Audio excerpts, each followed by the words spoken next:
تھیرانوس biotech industry کا ایک ایسا گلیمرس سٹارٹ اپ تھا جس نے بڑی سیاسی شخصیات سے لے کر ٹیک انڈسٹری کے ارب پتی افراد سبھی کو متاثر کیا تھا۔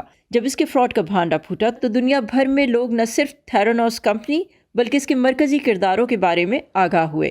تھیرانوس کی سی ای او 37 سالہ الزبتھ ہومز اور پاکستان میں پیدا ہونے والے ان کے پارٹنر سنی یا رمیش بلوانی کے خلاف قانونی چارہ جوئی جاری ہے۔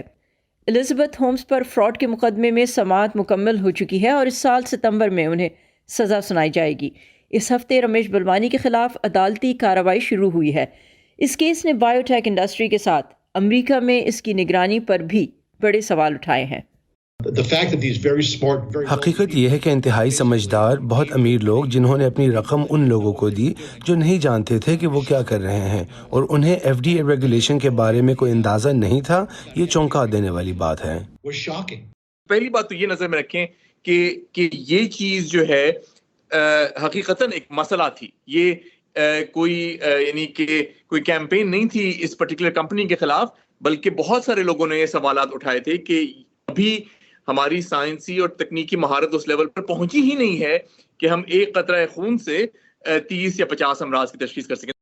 تمام ریڈ فلیگز اور ایف ڈی اے کے لگاتار نوٹسز جن میں تھیرانوس کی سرگرمیوں کو غیر قانونی قرار دیتے ہوئے فوری طور پر کام روکنے کے لیے کہا گیا تھا، انہیں مسلسل نظر انداز کر کے تھیرانوس کمپنی فنڈ ریزنگ اور ٹیسٹنگ کس طرح جاری رکھے رہی اور کیوں قانون کا پہیہ حرکت میں نہیں آیا۔ بوسٹن یونیورسٹی کے بایو میڈیکل انجینئرنگ ڈپارٹمنٹ کے وائس چیئر ڈاکٹر حامد زمان اسے امریکی اداروں کے درمیان رابطہ نہ ہونے یا ڈسکنیکٹ کی کلاسک مثال کہتے ہیں۔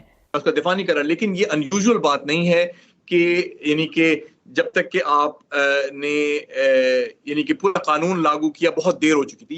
یہ ایک مسئلہ ایک ریگولیٹری سسٹم میں ایگزسٹ کرتا ہے کہ جس کو انگریزی میں کہتے ہیں کہ they are reactive and not proactive. ایک جو کرٹیسزم ہے سلیکن ویلی کے اوپر وہ یہ ہے کہ ان سے سخت سوالات نہیں کیے جاتے، چاہے وہ کنگریشنل ہیئرنگ ہو، چاہے وہ انویسٹرز ہوں۔ تو آپ کے خیال میں واٹ نیڈس ٹو چینج؟ ہم نے کئی دفعہ دیکھا ہے کہ ٹیک کو ایک فری پاس دیا گیا ہے، تو ایک تو ان کے پرسنل کنیکشنز ہوتے ہیں چاہے وہ اسٹاک ہولڈرز ہوں یا نہ ہوں، لیکن ایک ڈیپینڈنس ہے، فہم ان کا جو ہے وہ اس کے ساتھ نہیں رکھتا۔ اب اس میں جو دو خوش آئند باتیں آپ نے پاکستانی امریکنز کا ذکر کیا، تو میرے خیال میں جو ایف سی سی اور لینا خان کی موجودگی ہے وہ ایک اچھی اور خوش آئند بات ہے کہ بگ ٹیک کو کہ ریگولیٹ کیا جائے۔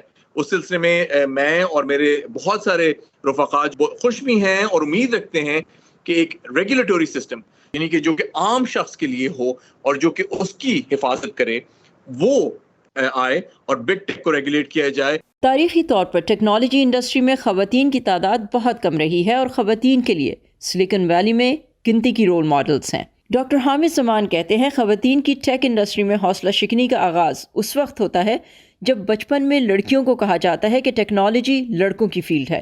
وہ کہتے ہیں کلچر بدلنے کی ضرورت ہے اور صرف اس ایک واقعے کی بنا پر تمام خواتین کو الزبتھ ہومز کے پیمانے پر جج کرنا انتہائی خطرناک اور زیادتی ہوگی۔